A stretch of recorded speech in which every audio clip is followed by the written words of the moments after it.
सर्वत्र बुद्धच बुद्ध होते, त्यावेळी या देशामध्ये किती उत्साह असेल तुम्ही विचार करू शकता. म्हणजे आज जर तुम्हाला जे आहे ना ते बुद्ध जयंती पाहावयाची असेल तर तुम्ही श्रीलंकेला जा, तुम्ही थायलंडला जा, तुम्ही म्यानमारला जा, लाओसला जा, कंबोडियाला जा, तिकडे तायवानला जा, कोरियाला जा, जपानला जा. इतका सुंदर जयंती साजरी होते त्या ठिकाणी. लोक अत्यंत उत्साहानं घराच्या बाहेर पडतात. बुद्ध बिंबाचं जे आहे ते बुद्ध मूर्तीची मिरवणूक काढल्या जातं आणि त्या मिरवणुकीमध्ये इतकं सुंदर पद्धतीनं ते सगळ्या झाक्या असतात बुद्धांच्या जीवनाशी संबंधित. त्या ठिकाणी जे आहे ते अनेक पद्धतीचे असे चित्र तयार केले जातात. हत्तीवरून मिरवणूक काढल्या जाते. लोकांच्या डोक्यावरती जे आहे ते बुद्ध बिंब असतात. बुद्ध बिंब म्हणजे बुद्धांची प्रतिमा, बुद्धांची मूर्ती. त्या काळामध्ये बुद्ध बिंब हा शब्द वापरला जायचा. तर ते असायचं. त्याच्यानंतर जे आहे ते लोक असं बुद्धांचे जे काही वचनं आहेत, कोणत्या ग्रंथामध्ये आहे बुद्धाचे वचनं? बुद्धाचे वचनं कोणत्या ग्रंथामध्ये आहे? त्रिपिटकामध्ये. बरोबर, सरोजताईंनी सांगितलेलं आहे. त्रिपिटक जे आहे ते असं डोक्यावरती घेऊन मिरवणूक काढतात आणि खूप उत्साहानं पूर्ण रस्ता जो आहे तो फुलाने भरला जातो, फुलाचा वर्षाव होतो आणि लोक आनंदानं उत्साहानं जे आहे ते बुद्ध जयंती साजरी करतात. तर हे साजरी करण्याचं, बुद्ध जयंती साजरी करण्याचं त्यांना हे जे काही मार्गदर्शन झालं किंवा त्यांनी जे काही हे मर्म हे कुठून घेतलेलं आहे? हे इथूनच घेतलेलं होतं. ज्यावेळेस इथे बौद्ध धम्म होता त्यावेळेस अशीच जयंती बुद्धांची साजरी व्हायची आणि इथला बौद्ध धम्म पाहून तिथल्या लोकांनी तशा पद्धतीनं बुद्ध जयंती साजरी करणं सुरू केलं आणि आपल्याला पाहायला मिळते सारं जग ती जयंती पाहायला येतं. आता आपल्या इकडे थोडीशी वानवा आहे, कारण आपण आता म्हणजे मधल्या काळामध्ये तर बुद्धाचा धम्म इथे नष्ट झाला ना. म्हणजे पाखंडी लोकांनी त्या काळामध्ये पाखंडी शब्द वापरायचा. बरं, हा शब्द खूप चांगला शब्द आहे, पाखंडी. हा पाखंडी शब्द वापरायचा. म्हणजे ह्युएन सांग वगैरे, इत्सिंग वगैरे जे चीनी प्रवासी आले तर त्यांना माहिती होतं इथले पाखंडी लोक कसे काम करतात आणि ते बुद्ध व्यवस्थेला, बुद्धाच्या धम्माला नष्ट करण्यासाठी, या भूमीमधून खत्म करण्यासाठी काम करीत असायचे. त्या काळामध्ये सुद्धा काम करीत असायचे. परंतु जनमानसावरती बुद्धाच्या धम्माचा खूप जास्त प्रभाव होता ना, म्हणून त्यांना तेवढं यश मिळत नव्हतं. परंतु कारवाया त्यांच्या चालूच असायच्या, कुटील कारवाया. तर म्हणून त्या लोकांना पाखंडी लोक म्हणायचे. आता इथे पाखंडी लोक आहेत जे बुद्धाच्या धम्माला नष्ट करण्यासाठी प्रयत्न करतात आणि हे या भूमीतून पुन्हा नष्ट व्हावा म्हणून काम करतात. परंतु बाबासाहेबांसारखे बोधिसत्व उत्पन्न होतात भूमीमध्ये आणि ते पुन्हा धम्माला खतपाणी देतात. पुन्हा बोधिवृक्ष जो आहे काय करतात? फुलावा, पल्लवित व्हावा, त्याला पानं यावेत, फळं यावेत, फुलं यावेत म्हणून त्याला सिंचित करतात. आपल्या ज्ञानानं, आपल्या प्रज्ञेनं, आपल्या कष्टानं, आपल्या परिश्रमानं, आपल्या त्यागानं त्याला जे आहे ते काय करतात? सिंचित करतात त्या बोधिवृक्षाला आणि पुन्हा पल्लवित करतात. तर बाबासाहेबांनी या भूमीमध्ये काडी स्वरूप झालेला बौद्ध धम्म, जे काडी सुरलेलं होतं, पानावानं सगळे गळून पडलेले होते, माहितीही नव्हतं लोकांना बुद्ध काय असतो म्हणून, आहे की नाही. आणि जेव्हा बोधिवृक्ष हा असा काडी होऊन जातो तेव्हा या भूमीमध्ये उन्माद पसरत असतो. लक्षात घ्या, या भूमीतील लोकांच्या डोक्यामध्ये उन्माद पसरत असतो. पगले होऊन जातात अक्षरशः, लोक भयाड होऊन जातात. बुद्ध जेव्हा पुन्हा या ठिकाणी पल्लवित होतं ना तर लोक जे आहे ते शुद्ध मनाचे होतात, बुद्ध मनाचे होतात, मानवतावादी होतात. एक मनुष्य दुसऱ्या मनुष्याच्या कामी पडणारा होतो, प्रेम करणारा असतो, कुणाचा द्वेष करत नाही, राग करत नाही, हिंसा करत नाही, चोरी करत नाही, व्यभिचार करत नाही, दारू पित नाही, मटण खात नाही, हे लक्षात घ्या. हिंसा करत नाही. जेव्हा बुद्ध भूमीमध्ये पल्लवित होतात ना, तर सगळे जे आहे ते सगळी भूमी आनंदानं बहरून जातं. जसा वसंत ऋतू आला तर सगळी भूमी पुष्पाने बहरून जातं. चिमण्या, पाखरं अत्यंत आनंदानं त्यांचा जो आहे तो स्वरनाद करायला लागतात. तसं होतं, बुद्ध पल्लवित होतं तेव्हा. आणि बुद्ध जेव्हा या भूमीमध्ये काडी रूपात येऊन जातो, म्हणजे न पानं दिसत न फुलं दिसत, आहे की नाही, असा एक काळ येतो ना वातावरणामध्ये. कोणता काळ म्हणतात त्याला? कोणता ऋतू म्हणतात? हेमंत ऋतू म्हणतात ना? वसंत. वसंत ऋतू. ग्रीष्म असतो की हेमंत असतो, आता मला लक्षात नाही येऊन राहिलेलं आहे. पानझड होते ना, पानझड. नाही, वसंत ऋतूमध्ये तर फुलं येतात. पानझडीचा जो ऋतू असतो त्याच्यामध्ये सगळे झाडाचे पानं गळून जातात. तसं होतं. मग तो पाखंडी लोकांचा काळ असतो, लक्षात घ्या. आणि त्याच्यामध्ये उन्माद पसरतो. माणसं जे आहे ना ते चांगले बोलायचेत ना, सुंदर असे स्वर बोलायचेत ना, तर असं ओरडून बोलायला लागतात, नाही का? त्यांच्या बोलण्यामध्ये आवेश असतो, आवेग असतो, क्रोध असतो, आहे की नाही? बुद्धाच्या वाणीमध्ये क्रोध असतो का? आवेश असतो का? आवेग असतो का? शांत शीतल वाणी असतं. जेव्हा तो काळ होता ज्यावेळेस इथे बुद्धही बुद्ध होता, त्या काळामध्ये इथली वाणी किती सुंदर असावी, इथल्या लोकांची वाणी किती चांगली असावी.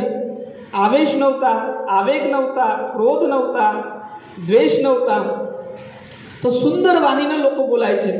हीच इथली वाणी जी आहे ना बौद्ध देशांमध्ये गेली. तुम्ही बौद्ध देशांमध्ये जा, इतके सुंदर बोलतात ते लोक. त्यांच्या वाणीमध्ये इतका गोडवा असतो, शीतलता असतं की कधीही त्यांची वाणी जर तुम्ही ऐकली ना तर तुम्हाला कधी क्रोध येणार नाही, तुम्ही सुद्धा शीतल होऊन जाल. तर कबीर साहेबांना म्हणावं लागलं, त्या काळ पाखंडाचा काळ होता, तर कबीर साहेबांना म्हणावं लागलं की तुम्ही बोलता कसे? असं थोडी बोलायचं असतं की त्या बोलण्यामध्ये तुमचा अहंकार दिसला पाहिजे, त्या बोलण्यामध्ये तुमचा जो आहे तो क्रोध दिसला पाहिजे, त्या बोलण्यामध्ये तुमचं जे आहे ते म्हणजे प्राणी अवस्था नाही दिसली पाहिजे ना. मनुष्य अवस्था आणि मनुष्य अवस्था नंतरची कोणती अवस्था आहे? बुद्ध अवस्था दिसली पाहिजे ना त्याच्यामध्ये वाणी. तर त्या काळातले लोक, कबीराच्या काळामध्ये वाणी कशी एकदम कठोर झालेली होती लोकांची. तर मग त्या कबीरांना म्हणावं लागलं की वाणी ऐसी बोलिये जो मन का आपा कोय, औरन को शीतल करे आपहु शीतल होय. म्हणजे अशी वाणी बोला की त्या वाणीमध्ये आपा नाही दिसला पाहिजे. आपा म्हणजे क्रोध, अहंकार, तो नाही दिसला पाहिजे. मीपणा तो नाही दिसला पाहिजे. तो सोडून बोला, क्रोध सोडून बोला, अहंकार सोडून बोला, अभिमान सोडून बोला, मीपणा सोडून बोला. आणि असं जर नसलं वाणीमध्ये ना, शीतलता येते वाणीमध्ये, मग क्रोधानं कठोरता येते आणि मैत्रीने शीतलता येते. तर मैत्रीपूर्ण वाणी राहिली तर शीतलता येते त्या वाणीमध्ये. तर वाणी ऐसी बोलिये जो मन का आपा कोय, औरन को शीतल करे आपहु शीतल होय. म्हणजे त्या वाणी ऐकल्यानंतर दुसरा सुद्धा शीतल होईल आणि तुम्ही सुद्धा शीतल व्हाल. तर शीतलता हे बौद्ध धर्माचं लक्षण आहे. हा जमिनी बौद्ध धर्म आहे. कोणता जमिनी बौद्ध धर्म आहे? की शीतलता, शीतल होणं, शांत होणं, संयमी होणं, थंड होणं, थंडगार होणं, हे लक्षात घ्या. म्हणजे असं पेटून राहायचं नाही, नाही तर गेले घरादारामध्ये तर बस पेटूनच राहता, जिकडे गेले तिकडे पेटूनच राहता आणि या तोंडामधून शब्द नाही निघत, आग निघते तुमच्या. गोष्ट बरोबर आहे की नाही? निघते का नाही? फनफनच करत राहतात नागासारखे. हा, आपले लोक म्हणजे नागवंशी आहेत, गोष्ट खरी आहे, परंतु हा गुण असा घेतला नागवंशीयाचा, फुसकारतच राहतात. जिकडं जातील तिकडं फुसकारणं सुरू राहतं. तर फुसकाराचं आहे का? भगवान गौतम बुद्धांनी नागाला शांत केलं. म्हणजे बुद्ध झाल्यानंतरची आता हे बघा क्रम सांगतो मी तुम्हाला. म्हणजे त्या उर्मिला काश्यपाच्या आश्रमामध्ये एक नाग येत होता आणि तो फुसकारत होता. नाग म्हणजे कोण? साप नाही, लक्षात घ्या. तुम्हाला असं वाटायचं ना नाग म्हणजे साप. साप नाही, नाग म्हणजे तुम्ही आम्ही लोक. नाग म्हणजे कोण? तुम्ही आम्ही लोक, आमचे लोक. हे फुसकारणारे लोक होते, खूप फुसकाराचे. डोम्या नाग कसा एकदम फुसकारते, हे आपण डोम्या नागाचे वंशज आहोत, हे लक्षात घ्या. तो फुसकारणं गुणधर्म घेतला डोम्या नागापासून आपल्या नागवंशी लोकांनी. नागवंशी लोक म्हणजे कोणते? जे नागाचे गुणधर्म धारण करत होते त्याला नागवंशी म्हणायचे. त्या काळामध्ये जे आहे ना ते प्राण्यांचा धम्म घेत असायचे लोक. त्या काळातली जी शिक्षण पद्धती होती ना ती कशी होती? त्या काळातली शिक्षण पद्धती अशी होती की जे प्राणी, पक्षी, वनस्पती यांचा धम्म घ्यायचे. धम्म म्हणजे गुण, गुण धर्म आपण म्हणतो ना, गुण धर्म. तो गुण हाच धर्म आहे, लक्षात घ्या. काय आहे? गुण हाच धर्म आहे, दुसरे काही धर्म नसतात. गुण हा धर्म असतो. तर गुण घ्यायचे. तर या लोकांना नागवंशी का म्हणायचे? कारण की नागाचे गुण घेत होते. नागाचा गुण घेतला या लोकांनी. तर नाग फुसकाराचा, तर तो गुणधर्म घेतलेला आहे. नाग म्हणजे तिखट, नाग म्हणजे जहाल, नाग म्हणजे भयानक. म्हणजे समजा या ठिकाणी आता तुम्ही चांगले बसलेले आहात, या ठिकाणी नाग येऊ द्या बरं, तुम्ही बसाल का? इथे एकच गोंधळ उडून जाईल. आणि या ठिकाणी जे आहे तुम्ही चांगले बसलेले आहात ना, तर इथून पळायला लागाल. कोणी म्हटलं का इथे नाग आलेला आहे, साप आलेला आहे, तर तुम्ही बसू शकत नाही. इतका जहाल असतो नाग. जिथं आला ना तिथं शांती राहू शकत नाही, लक्षात घ्या. तिथं धावपळ पळापळ सुरू झाली, कारण की जहालच तसा असतो नाग. तर त्या ठिकाणी एकच नाग काफी आहे. म्हणजे नागवंशीयामधला एकच नाग काफी आहे. तो जिथं जाईल तिथं जे आहे ना उपद्रव तयार करेल आणि व्यवस्थेला हलवल्याशिवाय राहत नाही. तर नागाचा गुणधर्म हा असा आहे. तर बुद्धाला सुद्धा महानाग म्हणले जात होते. का म्हणत होते? कारण की त्यांनी शांतीनं, शीतलतेनं, ज्ञानानं, प्रज्ञेनं व्यवस्थेला हलवून टाकलं. समजले का नाही समजले? तुम्ही कशानं हलवता? क्रोधानं, ईर्षेनं, द्वेषानं, अहंकारानं. याला हलवणंच म्हणतात. तर हा गुणधर्म आहे नागाचा. तर तो तुम्ही अकुशल गुणधर्म घेतलेला आहे, कुशल नाही घेतला. समजले का नाही? तर तो गुणधर्म घेतल्यामुळे काय झालं? तो तसा नाग होता. तर नागाला शांत करण्याचं काम भगवंताने केलं. कुठे? उर्मिला काश्यपाच्या आश्रमामध्ये. उर्मिला काश्यपाचा जो आराम होता, ठीक आहे, आराम हा शब्द वापरायचे. आराम जो होतो त्या ठिकाणी जे आहे ना तिथे थांबायचे, विश्रांती करायचे. तर उर्मिला काश्यप तो अग्निहोत्री होता. आता जे अग्निहोत्री आहेत ना, तर ते अग्निहोत्री म्हणजे अग्नीला होत्र देणारे, म्हणजे अग्नीला काय करणारे? पेटवत ठेवणारे आणि त्याच्यामध्ये आहुती देणारे, असा तो वर्ग होता त्या काळातला.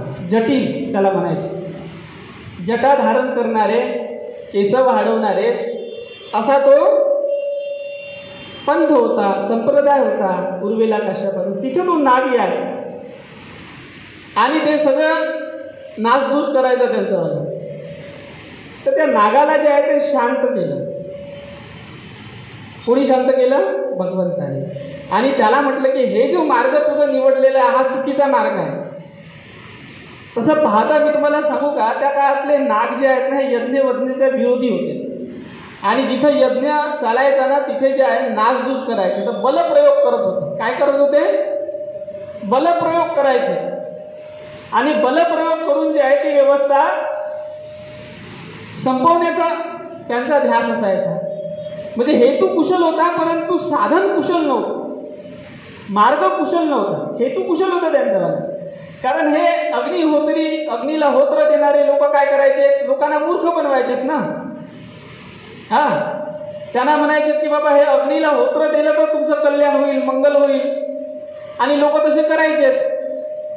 तर हा मिथ्या मार्ग होता. तर नागवंशी लोकांना जो आहे हा मार्ग पसंत नव्हता. म्हणून हे नागवंशी लोक काय करायचे, जिथे योग यज्ञाचा कार्यक्रम सुरू आहे, अग्निहोत्र ज्या ठिकाणी होऊन राहिलेला आहे त्या ठिकाणी जाऊन ते बलप्रयोग करायचे आणि त्यांना नासधूस करायचे, त्यांचा यज्ञ पार हे करायचं. हा मार्ग योग्य होता की चांगला होता?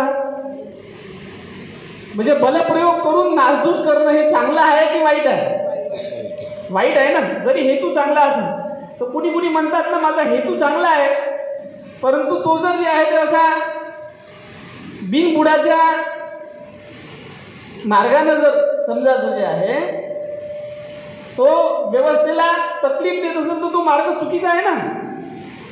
चुकीचा आहे की नाही? बलप्रयोग करून जे आहे ते हे करणं चुकीचं आहे की नाही? तर जे चुकीचं आहे त्याला चुकीचं म्हणलं पाहिजे, लक्षात घ्या. तर बलप्रयोग करत होतं बुद्धांनी, त्यांना म्हटलं की बलप्रयोग करू नको, बलप्रयोग करून काही अर्थ नाही आहे. उद्देश काय? उद्देश हा आहे की यांनी जे आहे ते हे अग्निहोत्र कर्म सोडलं पाहिजे. हा चुकीचा मार्ग आहे. तर बलप्रयोग करूनच त्यांना सांगितलं पाहिजे असं काही भाग आहे का? तर त्या नागासोबत संवाद झाला असेल ना भगवान गौतम बुद्धांचा, आणि त्या संवादामध्ये म्हटलं असेल तर भगवंतांनी त्याला सांगितलं की बाबा तू थोडासा वेळ दे मला. तुला असं वाटतं ना की हे अग्निहोत्र बंद झालं पाहिजे, तर मी जे आहे ते शांतीच्या मार्गानं, ज्ञानाच्या मार्गानं, प्रज्ञेच्या मार्गानं मी जे आहे ना हे सिद्ध करून दाखवेल. जो हेतू आहे तो पूर्ण करून दाखवेल. तर तो हेतू जे आहे ते भगवान गौतम बुद्धांनी पूर्ण केला का नाही केला? डोळे उघडणं महत्वाचं आहे. तर भगवंतांनी कशाच्या माध्यमातून डोळे उघडले? आपल्या प्रज्ञेच्या माध्यमातून उघडले त्याचे डोळे, आणि त्याला सांगितलं का हा मार्ग कसा चुकीचा आहे. बघा विधी पहा, काम करण्याची विधी इथून लक्षात घ्यायची आहे. हा जमिनी बौद्ध धर्म आहे. समजले का नाही समजले? असं डोक्यात जे आहे ते आत ठेवून काम करायचं नसतं. डोक्यात जे आहे ते शांती ठेवून, ज्ञान ठेवून, मैत्री ठेवून, करुणा ठेवून काम करायचं असतं. तर बुद्धांनी जे आहे त्या जटिलाला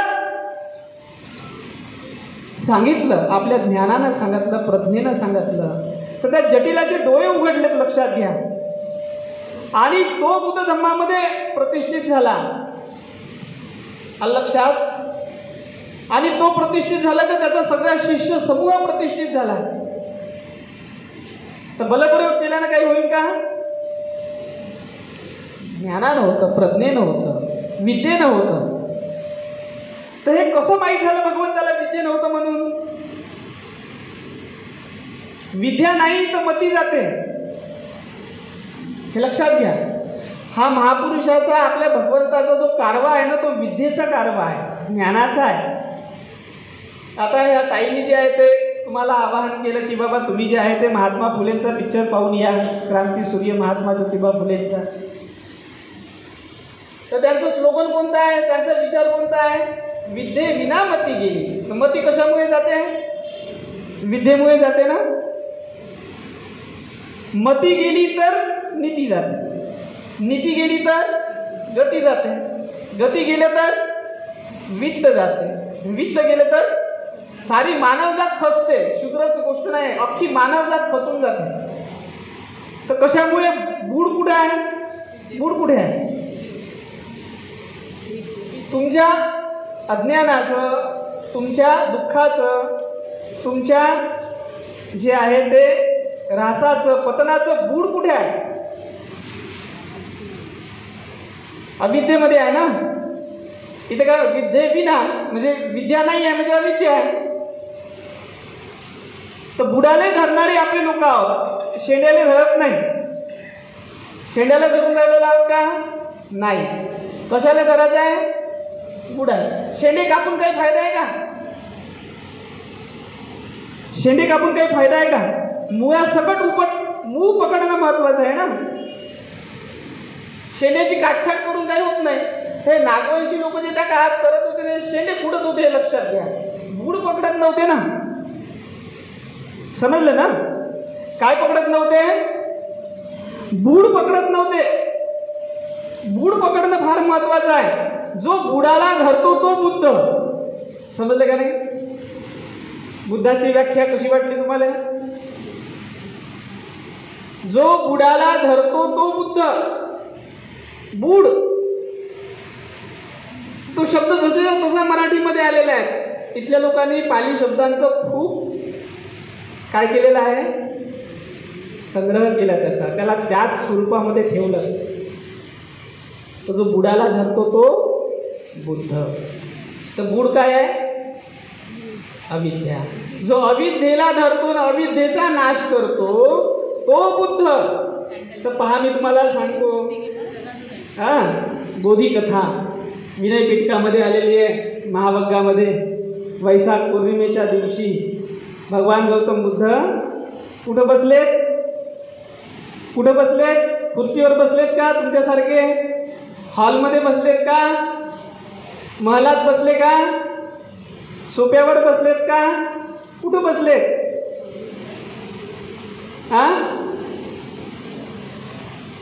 निसिन्नो बोधिया मूले असं म्हणतात ना. तुम्ही म्हणले ना वंदना, निसिन्नो बोधिया मूले. कुठं निसिन्नो म्हणजे बसले. कुठं बसले? बोधिया मूले. झाडावर बसलेत का? बोधी वृक्षाच्या का शेंड्यावर बसलेत डायरेक्ट?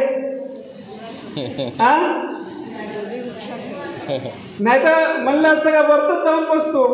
वरत बसायची नाही जास्त सवय असते मला पहिले. थोडस काही निघालं तर वरतच एक मजला अजून वरत मला तर वरतच जाईल. शेवटी तुम्हालाही असं वाटतं का वरतच जायचा एक दिवस, तर आतापासूनच तयारी करावं वर्ध जायची. परंतु बुद्ध कुठे बसले? बुडाच्या खाली. बोधिया मूले. किती महत्वाचा शब्द आहे. बोधी वृक्षाच्या मुळामध्ये बसले. तिथून जमिनीपासून मूळ सुरू होतात. जमिनीच्या वर्तापासून खोड सुरू होते, लक्षात घ्या. तर खोड हे जमिनीवर आहे का? जमिनीच्या वर आहे. मूळ कुठे आहे? जमिनीच्या खाली. आता समजला जमिनी बौद्ध धर्म तुम्हाला? मी जमिनी बौद्ध धर्माचा प्रचार प्रसार करतो, लक्षात घ्या. समजलं तुम्हाला? जमिनी बौद्ध धर्म जमीन सोडत नाही, लक्षात घ्या. आणि तुम्ही आम्ही लगेच जमीन सोडून देतो. तर बुद्धांनी जे आहे ते काय केलं? बोधिया मूले. बोधी वृक्षाच्या मुळामध्ये बसलेत. आणि तिथे बसल्यानंतर कुठे बसलेत? त्या बोधी वृक्षाच्या मुळामध्ये बसल्यानंतर त्या जे आसन त्यांनी ग्रहण केलं, ठीक आहे, त्या आसनाला काय म्हणतात? काय म्हणतात माहित आहे? तुम्ही वाचतच नाही, शिकलेच नाही. एका दिवसात एक दिवस. आता शाळा हे आज शाळा सुरू झाली तुमची वाली, एकच दिवस चालते. त्याच्यानंतर काही चालत नाही ना शाळा. बुद्धाच्या धर्माची शाळा चालते का? आज बुद्ध जयंती आहे म्हणून तुम्ही बसलेत कसे तरी. त्याच्यानंतर तर काही बसणं नाही आहे ना. दुसरीकडे तुमचं बसणं चालते, लक्षात घ्या. मग इकडं धम्मामध्ये बसणं तुम्हाला परवडत नाही काय? कसं वाटते मला? अजिबातच नाही परवडत. तुम्ही लागत होते तिथे किती पार्टीमध्ये जाऊन बसता. तिथे जे आहे ते चुकल्या चहाड्या करायच्या आहे ते तिथे जाऊन बसता. आणि असा रस घेता त्याच्यामध्ये चुकल्या चहाड्या करण्यामध्ये. आपले पुरुष मंडळी जे आहे ते पिण्यासाठी बसतात, सोबत चखना पाहिजे, दारू पाहिजे, तिथे घंटो बसतात. पण इथं बसणं नाही होत धम्माच्या याच्यामध्ये. इथे मोठा नेट लागते, लक्षात घ्या. नेट म्हणजे समजते ना, तो नेट नको समजू, एलईडी नेट, हा जीबीवाला. इकडे जे आहे ते मोठा त्रास येते लोकांना बसायला. आणि मग आता जे आहे ते बाबासाहेबांना तुम्हाला धम्म दिला, तर तुम्हाला असं वाटते का तर तो जयंतीचा दिवस तर साजरा केला पाहिजे, नाही तर लोक तुम्हाला जोडे नाही मारतील का, म्हणतील नाही की एवढे कसे हरामी लोक झाले ते. समजले का नाही समजले? हे आपल्या भाषेतले शब्द आहे बरं, किंतु परंतु आणि अन्यथा घेऊ नका, चांगले शब्द आहेत, ठीक आहे. तर एवढे कसे काय हरामी लोक झालेत बा, तर यांना जे आहे ते निदान जयंतीच्या दिवशी यायला जड जाते, असं होते ना. तर म्हणून काहीतरी लोक लाजे पोटी तुम्ही करता. परंतु धम्मामध्ये ज्याची श्रद्धा झालेली आहे, ज्याचं मन लागलेलं आहे, तो माणूस दररोज बसतो. त्याला धम्माच्या आसनावरती बसल्याशिवाय मन रमत नाही, लक्षात घ्या. धम्मासन फार महत्वाचं असतं. बाकीचे आसन भेटले नाही भेटले तरी काही फरक नाही पडत, धम्मासन महत्वाचं आहे. आणि धम्मासन म्हणजे विद्येचं आसन आहे, धम्मासन म्हणजे ज्ञानाचं आसन आहे, धम्मासन म्हणजे प्रज्ञेचं आसन आहे, धम्मासन म्हणजे निर्वाणाचं आसन आहे, शांती सुखाचं हिताचं आनंदाचं आसन आहे धम्मासन, ठीक आहे. तर कोणतं आसन? ते आसन करण्यासाठी मनाचा असा वज्र संकल्प करायला लागते. कोणता संकल्प करायला लागते? वज्र. वज्र म्हणजे कठीण, कठोर, दृढ संकल्प करायला लागते. त्याला त्या काळामध्ये नाव होतं वज्र. तर बुद्ध कोणत्या आसनावरती बसतात सांगा आता? वज्रासन. कोणत्या आसनावरती बसून राहिलेले आहेत? वज्रासनावरती. आणि ते वज्रासन जे आहे ना, जे खाली तुम्ही आता ते मखमली आसन लावलेलं आहे वज्रासनाचं, त्यांनी कोणतं आसन घेतलेलं होतं? गवताची एक पेंडी दिली तिथल्या चरवाहनाने.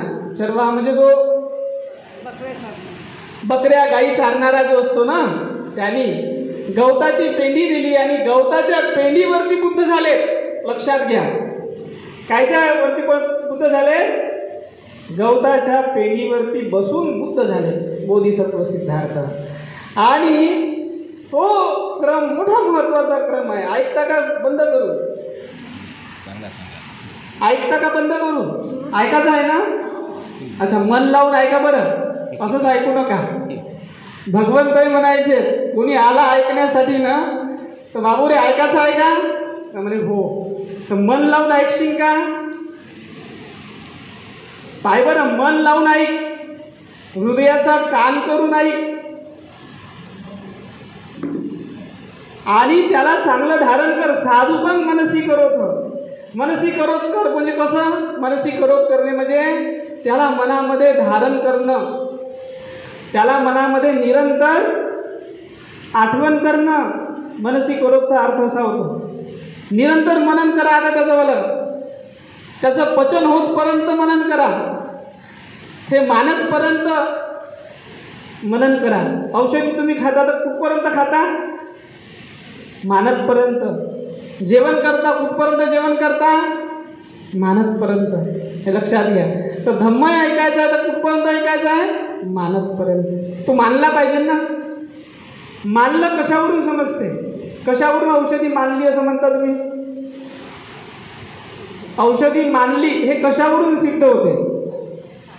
हा सांगा. हा, बरी झाली तर. बरी झाली तर बरी झाली हे कशावरून समजते तुम्हाला? हा नाही हो, ठीक आहे, बरं वाटते. कशावरून समजते? मनावरून. हा नाही नाही नाही, फील कसं होते तुम्हाला? हा, बेटर फील होणे. त्याला मराठीमध्ये कोणता शब्द म्हणतात? चांगलं वाटलं. हा, अजून प्रकृती बरी वाटली. अजून हा अजून तुम्ही जर समजा जे आहे ते दवाखान्यामध्ये गेलेत, तुमचा नातेवाईक ICU मध्ये भरती आहे आणि तुम्ही त्याला भेटीसाठी गेलेत. तुम्ही आता ICU मधून बाहेर पडला समजा, किंवा थोडंसं बोलता चालता आहे त्या ठिकाणी, तुम्ही का म्हणता त्याला? चांगले आहेत आता. कसं वाटते? बरं वाटते? आराम आहे का नाही आहे? कशावरून समजते? आराम पडला का नाही पडला? कोणत्या याच्यावरून? आराम हा शब्द महत्वाचा, लक्षात घ्या. आराम पडला पाहिजे ना. तर आराम पडतपर्यंत तुम्हाला त्याला सेवन करायचं असतं ना, असतं की नसतं? आराम पडतपर्यंत तुम्ही सेवन करता. आणि एखादी औषधी घेतली, लगेच आराम पडला तर तुम्ही काय म्हणता का औषधी चांगली आहे का नाही? तर भगवंत त्याला म्हणा साधुकं मनसी करतो, म्हणजे याला चांगलं आहे, धारे एकच टॅबलेट एकच गोळी काफी आहे, हे लक्षात घ्या. तुरंत आराम पडते. म्हणून धम्माचं जे आहे ते वर्णन करत असताना म्हटलेलं आहे, धम्म कसा आहे? स्वाख्यातो भगवता धम्मो संदीप ठीको अकालिको. अकालिको म्हणजे वेळ लागत नाही, तुरंत आराम पडते, हे लक्षात घ्या. जसं आम्ही जे आहे ते आमच्या क्लिनिकमध्ये मर्म थेरपी करतो. तर एखादं मर्म दाबलं, तुमचं जे मर्म बिघडलं आणि तेच मर्म जर तुमच्या बोटानं दाबलं तर कसं होते? लगेच आराम पडते. तर बोटानंच आराम पडते, हे लक्षात घ्या. आता आमच्या क्लिनिकमध्ये आम्ही जे आहे ते मर्म थेरपी करतो, बोटानंच आराम करतो. तुमचं डोकं दुखून राहिलेलं आहे, तर डोक्या दुखण्याचा मर्म दाबला का तुम्हाला जे आहे ते आराम पडते. दाबल्याबरोबरच आराम पडतो, दवाई घ्यायची काम नाही पडत, हे लक्षात घ्या. तर तसं जे आहे, धम्म श्रवण केल्याबरोबर लगेच आराम पडतो. परंतु श्रवण कसं करायला लागते? अगदी अंतःकरणातून करा. विश्वास ठेवा की भगवंताचे वचन, भगवंताचा धर्म हा कसा आहे? लगेच आराम देणारा आहे. विश्वास ठेवणं फार महत्त्वाचं. अर्धा रोग दुरुस्त होतो, काय ना दुरुस्त होते? विश्वास ठेवल्यानं दुरुस्त होते, लक्षात घ्या. तर पहिले डॉक्टर असाच फेमस नाही, डॉक्टरचा विश्वास पसरतो पहिले, त्याची कीर्ती पसरते की तो अमका डॉक्टर जे आहे ना, लगेच आराम पडते तिथं गेल्यावरती. तर तो श्रद्धा घेऊन, तो विश्वास घेऊन जे आहे ना, तुम्ही त्या डॉक्टरकडे जात असता आणि तो डॉक्टर पासून तुम्हाला काय पडते? आराम पडत असते लगेच. तर कीर्ती पसरते. भगवंताची कीर्ती अशीच होती, त्याच्या धम्माची कीर्ती अशीच होती, त्याच्या संघाची कीर्ती अशीच होती की आराम पडते लगेच. तर ते किसा गौतमीचा किस्सा माहिती आहे तुम्हाला? कसा आराम पडला तिला लगेच? पडला का नाही पडला? किसा गौतमीला आराम पडला का नाही पडला? लगेच पडला आराम. अंगुलीमालाला आराम पडला, काही उशीर लागला का? लगेच आराम पडला अंगुलीमालाला. कारण वाणीच तशी होती, लक्षात घ्या, भगवंताची. तर इथं भगवंताची वाणी प्रसूत झाली पाहिजे, लक्षात घ्या. तर भगवंताची वाणी जर तुम्ही त्या विश्वासानं, श्रद्धेनं ग्रहण करत असाल तर तुम्हाला लगेच आराम पडेल. जर विश्वास नसेल ठेवत तर तुम्हाला आराम पडणार नाही. तुम्ही कितीही घेतलं आणि कितीही त्या वाणीला जे आहे ते श्रवण केलं तरी तुम्हाला आराम पडणार नाही, कारण तुम्ही श्रद्धेनं ती वाणी ग्रहण करत नाही. तर श्रद्धा महत्त्वाची आहे, ठीक आहे? श्रद्धा महत्त्वाची. श्रद्धा म्हणजे विश्वास. तर बुद्ध होण्यासाठी पहिले श्रद्धा महत्त्वाची असतं. तर बोधिसत्व सिद्धार्थाच्या मनामध्ये पहिले का उत्पन्न झाली? बुद्ध होण्या अगोदर श्रद्धा उत्पन्न झाली, दृढ विश्वास उत्पन्न झाला की मला होणार म्हणजे होणार आहे, ज्ञान प्राप्ती होणार आहे म्हणजे होणार आहे. तर विश्वास ठेवणं फार गरजेचं आहे. इथून तुमची जी आहे ना, सगळे तुमच्या शक्त्या प्रकृतीतली एकूण एक शक्ती तुमच्या सोबत जुडतं. इथं लॉ ऑफ अट्रॅक्शन सुरू होतं, लक्षात घ्या. तुम्ही केले असेल ना क्लास, कोणी कोणी केले लॉ ऑफ अट्रॅक्शनचे क्लास किंवा ऐकलं असेल शब्द. आता नवीन सिद्धांत चालू आहे. विश्वासाशिवाय अट्रॅक्शन तयार होत नाही. विश्वास फार महत्वाचा आहे. तर जोपर्यंत विश्वास उत्पन्न होणार नाही तोपर्यंत तुम्ही बौद्ध होऊ शकत नाही. बौद्ध होण्याचा विश्वास, तर तुमचा विश्वासच नाही ना, तुम्ही बौद्ध होईल का, हे लक्षात घ्या. तर बुद्धाच्या मनामध्ये पहिले विश्वास उत्पन्न झाला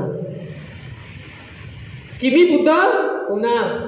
वैशाख पौर्णिमेला बुद्ध होणार. वैशाख पौर्णिमेला भगवंत काय झाले, बुद्ध झाले, लक्षात घ्या. तर श्रद्धेनं बुद्ध होते माणूस. विश्वास पहिले फार महत्वाचा असतो. तर विश्वास ठेवा लागते. आणि विश्वास कशाचा ठेवायचा आहे, ज्ञानावरती विद्येवरती विश्वास ठेवायचा. अज्ञानावरती अविद्येवरती विश्वास ठेवायचा नाही आहे. विश्वास अंध नाही पाहिजे. विश्वास कसा पाहिजे, ज्ञानाचा विश्वास पाहिजे, विज्ञानाचा विश्वास पाहिजे, प्रज्ञेचा पाहिजे, प्रकाशाचा पाहिजे, अंधाराचा नाही पाहिजे ना. तर तुम्ही कोणता विश्वास ठेवता का आमका बाबा जो आहे ना तो चमत्कार करते आणि तिथं जाऊन माथा टेकला ना तर तुमचं भलं होते. ठेवता का नाही ठेवत, बरेच लोक ठेवतात. आता तुम्ही इथे मी थोडी तुमच्या पोटात जाऊन पाहून राहिलेलो आहोत का तुम्ही कसे आहात म्हणून. समजले का नाही समजले. इथं तरी तुम्ही जे आहे ते माना हलवत असाल, पण तो तिकडे गेल्यावरती जे आहे ते कोणता उपद्रव करतो मला काय माहिती. जात असून तुम्ही जे आहे ते माथा टेकाले अमक्या बाबाकडं तमक्या बाबाकडं, नाही का, बाबासाहेबाकडे नाही बरं, अमक्या बाबाकडं तमक्या बाबाकडं जात असून माथा टेकाले. बाबासाहेबांनी नुसतं जे आहे ते भीतीवरच टाकून दिलं असेल तर मला काय माहिती आहे की नाही. तुमच्या घरात थोडी पाहून आलो मी, पाहायला आलो का अंदर काय आहे ना बाहेर काय आहे. समजले का नाही समजले. तर असा विश्वास ठेवत असाल तर मग काय अर्थ आहे का. तसा विश्वास नाही ठेवायचा. तो अज्ञानावर विश्वास झाला तुमचावाला. ते अज्ञान आहे. देवाला मानणं, भावाले मानणं, ईश्वराले मानणं, ठीक आहे. आणि त्याच्यासाठी जे आहे ते त्यानं दिलेले धागे बांधणं. बांधता का नाही बांधत धागे, धागे दोरे गंडे गुंडे, असाच विश्वास आहे तुमचावाला. तर काय अर्थ आहे त्याच्यामध्ये. तर तुम्ही बुद्धाचे आहात का, बाबासाहेबाचे आहात का. अजून विश्वास तयार झालेला नाही, अजून श्रद्धा तयार झालेली नाही, तुमची अंधश्रद्धाच आहे. तर लोक धागे बांधतात. कंबरीला धागे बांधतील, तर पायाले धागे बांधतील, तर हाताले धागे बांधतील. आजकाल तर मोठं फॅड आलेलं आहे धागे बांधायचं. आहे का नाही गोष्ट बरोबर. किती धागे बांधतात आजकालचे पोरं बारा. तर अजून पुन्हा हे नवीन नवीन अंधश्रद्धा येत राहते, लक्षात घ्या. अंधश्रद्धा जी आहे ना नवीन नवीन येत राहते. आता अंधश्रद्धा आलेल्या धागे बांधायची पायाले. तो कोणती पोरगी बारगी आहे, पोरगा बारगा आहे, तर त्याला पायालेच धागे बांधून देतात. पहिले हाताले बांधायचे, आता पायाले बांधायचे. आता पायाला बांधणं सुरू केलं. हे काळे धागे. तर हे श्रद्धा आहे का अंधश्रद्धा आहे. तुम्हाला असं वाटतं का त्या धाग्यानं नजर नाही लागत म्हणून धागे बांधतात. तर विश्वास आहे तुमचावाला कोणता, अंधविश्वास. बुद्धाकडे गेलेत का तुम्ही अजून. बुद्धाकडे नाही गेलेले. अरे तुम्हाला घालायचं आहे तर सोनं घाला, चांदी घाला, धातू घाला. धातूचा काहीतरी उपयोग होईल शरीराला. तांबं घाला, तांब्याचा उपयोग होईल. धाग्याचा काय उपयोग. धागा ते सडन, त्याच्यामध्ये पुन्हा बॅक्टेरिया लागते, त्याच्यामध्ये व्हायरस हे होते, त्याला फंगस लागते आणि ते तुमच्या शरीराला हानी पोहोचवते. तर इतकंही विज्ञान समजत नाही आपल्याला. बरोबर आहे ना. तर लोक जे आहे ते पांढरे धागे बांधतात. हे तिथे पांढरे धागे बांधायला अजून घाई करतात. ठीक आहे, त्यावेळेस एक बांधला दुसऱ्या दिवशी सोडून द्यायचा. काही आवश्यक आहे का. नाही तर बांधतच नाही. पण तुम्हाला असं वाटतं का पूजापाठ झालेली आहे तर धागा बांधला पाहिजे, तर बांधला तर ठीक आहे, दुसऱ्या दिवशी काढून ठेवायचा. तुम्ही जे आता आज जे कपडे घातलेले आहेत तुम्ही, ते इथून गेल्याबरोबर काय घालूनच राहतं का? काढून ठेवताना दुसरं घालता का नाही घालत? तर कपडे कशापासून बनलेले आहेत? धाग्यापासूनच बनलेत ना. तर धाग्यापासून बनलेले कपडे तुम्ही काढून ठेवता, कारण की तो गंदा होते तुम्हाला माहित आहे. धागा काऊन नाही काढत? काऊन नाही काढत? इतकी अंधश्रद्धा आहे, लक्षात घ्या. आता काढण का? धागे काढण का? आता ज्याने ज्याने बांधलेले असतील तर त्यांनी धागे दोरे काढून ठेवा. बरं, आजचा वैशाख पौर्णिमेचा दिवस आहे, बुद्ध जयंतीचा. काढून ठेवायचा. तुमच्या हातात धागा दिसते, काढून ठेवजा. किती दिवस झाले बांधलं? हे आता 1 तारखेला बांधलं. किती दिवस झाले? ठीक आहे, आजची 12 तारीख आहे. काढून ठेवायचं. कशाला धागाचा एवढा मोह पाहिजे? पांढरे राहू का, काळे राहू का, लाल राहू का, तांबडे राहू? समजले का नाही समजले? हा, परंतु अंधश्रद्धा हे लक्षात घ्या. श्रद्धा आहे, परंतु कशी आहे? अंधश्रद्धा. तर पहिले बोधिसत्व सिद्धार्थाच्या मनामध्ये अंधश्रद्धाच होती, व्यवस्थेनं निर्माण केलेली. तप करायला लागते. तप केलं तर काय येते? तप केलं तर ज्ञान येते. म्हणजे दुःख दिलं तर सुख येते, दुःखामध्ये सुख असते, अशी धारणा होती त्या काळामध्ये. ठीक आहे. तर ती धारणा धारण केली. धारणा धारण केली म्हणजे तो विश्वास आहे म्हणून धारण केली ना. विश्वास आहे म्हणून धारण केली, त्याच्यावरती श्रद्धा ठेवली म्हणून धारण. किती तप केलं? अलग लक्षात. किती तप केलं? तर मिथ्या धर्म होता तो. अंधश्रद्धा होती की दुःखामध्ये सुख असते म्हणून. दुःख दिलं तर सुख येते असं माणसाला वाटते, परंतु दुःख दिल्यानं सुख येईल का? अशी भारतामध्ये दुसरे धर्म आहेत, दुःख दिल्यानं सुख येते म्हणून. तर असे हातानं असे केस उपटतात, समजले का नाही? उन्हीमध्ये घंटो बसतात, घंटो उपवास करतात. 1-1, 2-2, 3-3, 4-4 महिने उपवास करत. आणि उपवास करत असताना पाणी पिणार नाही, अन्न खाणार नाही, असे आहेत. हे काय का करतात असे? कारण त्यांच्या धर्मानं सांगितलेलं आहे दुःख दिलं तर सुख येते. तर ते बोधी राजकुमार सुक्त आहे, बरं लक्षात घ्या. हा, त्या बोधी राजकुमार सुक्तामध्ये भगवान गौतम बुद्धानं आपली पूर्ण हिस्ट्री सांगितलेली आहे पहिले. तर प्रश्न कोणता विचारला होता बोधी राजकुमारनं? तर भगवंत अशी धारणा आहे, आणि मला असं वाटतं की बरोबर धारणा आहे की दुःखामध्ये सुख असते, सुखामध्ये सुख नसते, दुःखामध्ये सुख असते. बरोबर आहे का? तर तेव्हा मग भगवान गौतम बुद्धांनी जे आहे ते पूर्ण हिस्ट्री सांगितली का कशी दुःखामध्ये सुख असतं, ही धारणा धारण करून मी तप केले. तर 6 वर्ष भगवान गौतम बुद्धांनी बोधिसत्व सिद्धार्थ असताना तप केलं का नाही केलं? किती तप! तर तिथं त्यांनी सांगितलं की मी धारणा धरलेली होती, तो धर्म धारण केलेला होता. तर एवढं तप केलं, एवढा उपवास केला, एवढी उपवास केला की जेव्हा पोटाला हात लावत होतो ना तर हे पाठीचा कणा लागत होता, आणि जेव्हा पाठीला हात लावत होतो तर पोट लागत होतं. हे लक्षात घ्या. चामडी पूर्ण जी आहे ते हाडाला चिकटलेली होती, मांस राहिलेलं नव्हतं अंगावरती. साऱ्या नसा ज्या आहेत अशा तडतड तडतड नशा दिसत होत्या अंगावरच्या.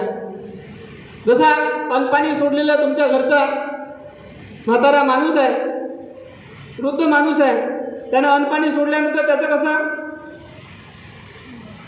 खमून जातो तो, तसं हे लक्षात घ्या. शेवटची स्टेज जिथं फक्त हाडच दिसतात तसं झालेलं होतं, लक्षात घ्या.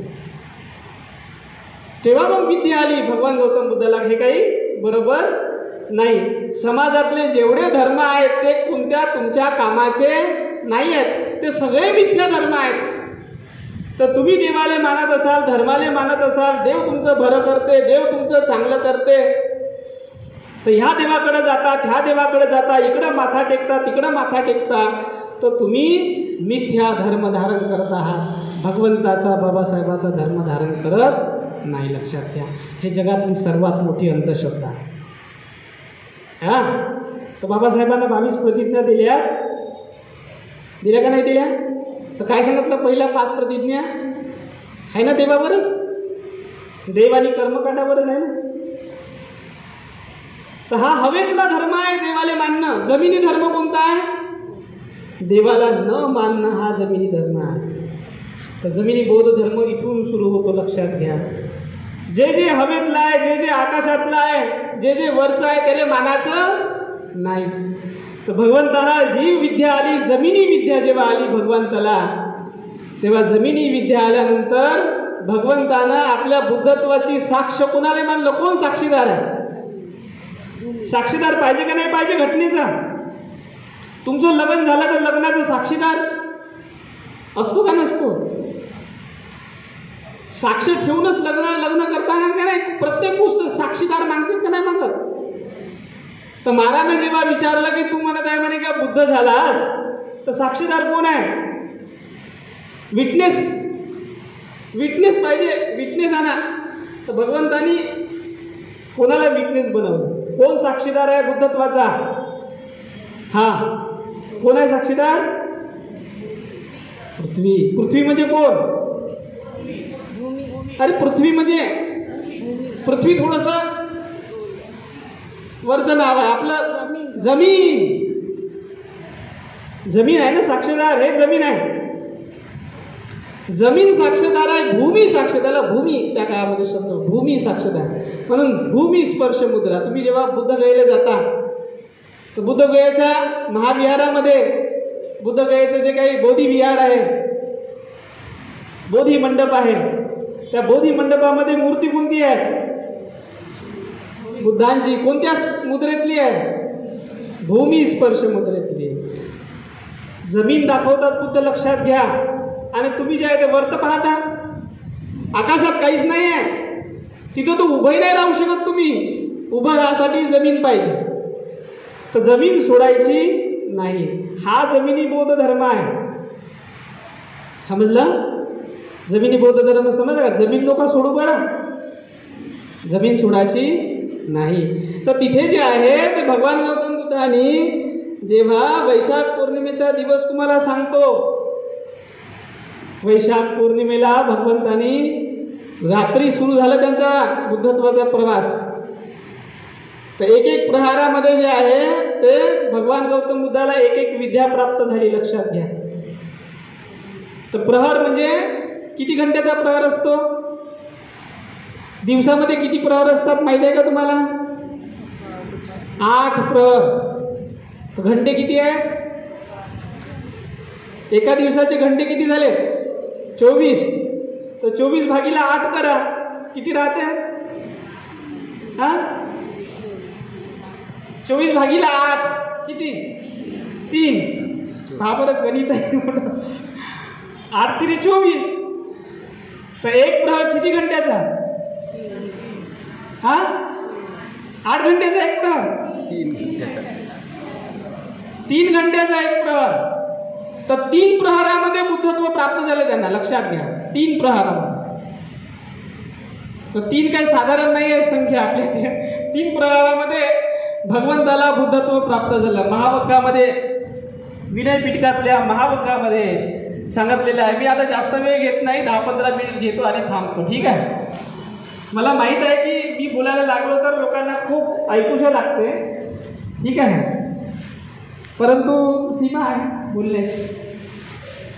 तर या ठिकाणी जे आहे ते भगवंत म्हणतात काय? पहिल्या प्रहारामध्ये, रात्री सुरू झाला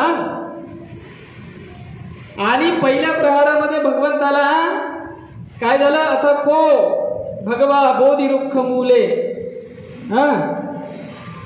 सप्ताहं एक पल्लकेन निसिदी विमुक्ती सुखपटी संवेदी. की भगवंताला जेव्हा एकाच आसनामध्ये बसून भगवंत जे आहे विमुक्ती सुखाचा आनंद घेत होते, लक्षात घ्या. विमुक्ती सुखाच्या आनंदापासून बुद्धत्वाचा प्रवास सुरू होतो, लक्षात घ्या. तर विमुक्ती सुखाचा आनंद घेत होते. तिथून जे आहे त्या रात्री रत्तिया पठमंग यामंग पटीच समुत्पादन अनुलोम पटिलोम मनसा कासे. ठीक आहे. तर 9 वाजता बसले असते. 9 3 12, 12 3 12 ते 3 ते 6 असं पकडा. तर 9 वाजता बसले असतील फॉर एक्झाम्पल. किती वाजता बसले तर माहीत नाही, लक्षात नाही येऊन राहिलं, पण 9 वाजता पकडा, ठीक आहे. म्हणजे रात्रीचा समय 9 वाजता 6 वाजता बसले तर 6चा समय सायंकाळ होते ना. त्याच्यामुळे इथे काय म्हणलेलं आहे, रत्ती या पठमंग याम, तर रात्रीचा प्रथम याम म्हणजे 9 वाजतापासून राहील.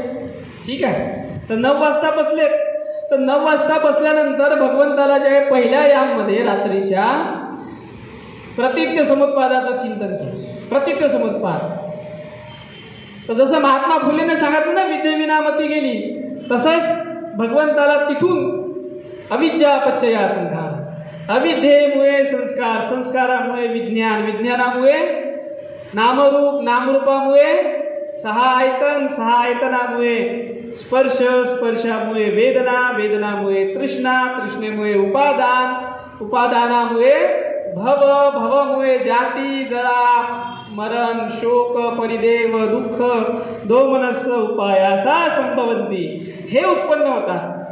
तर अविद्येमुळे होते.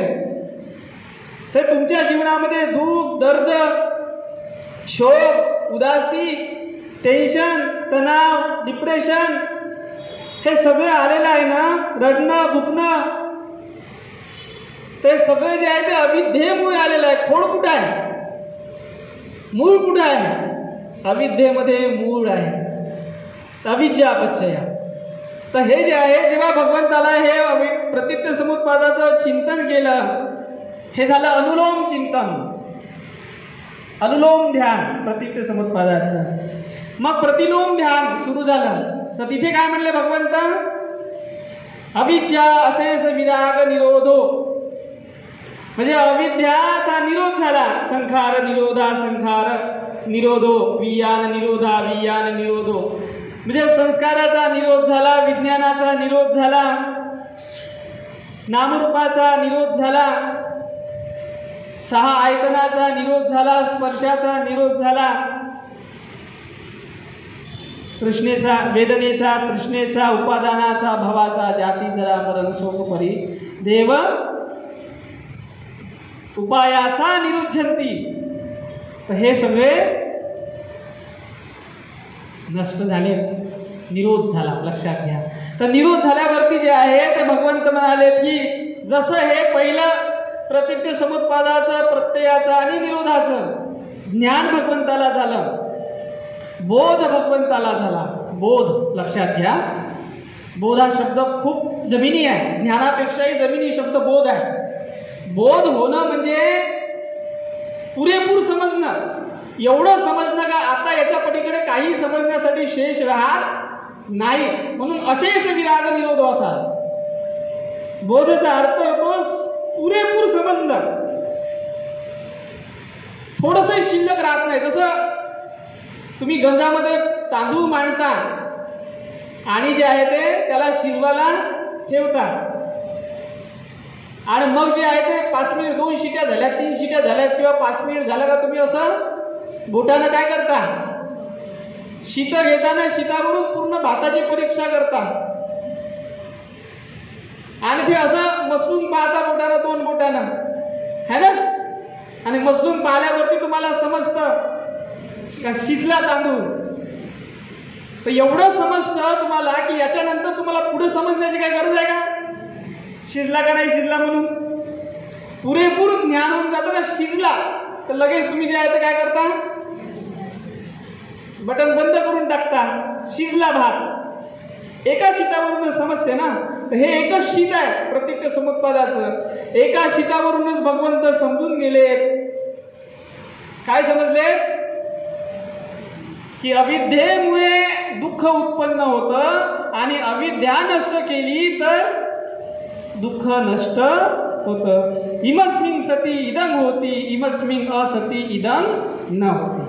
हे अविद्या आहे म्हणून दुःख आहे. इमस्मिन सती म्हणजे अविद्या आहे म्हणून दुःख आहे, आणि इमस्मिन असती म्हणजे अविद्या नाही आहे म्हणून दुःख नाही आहे.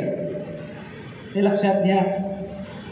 तर भातावरून जशी, शीतावरून जशी भाताची परीक्षा करता तुम्ही, त्याला म्हणतात बोध होणं. लक्षात घ्या किती जमिनी आहे,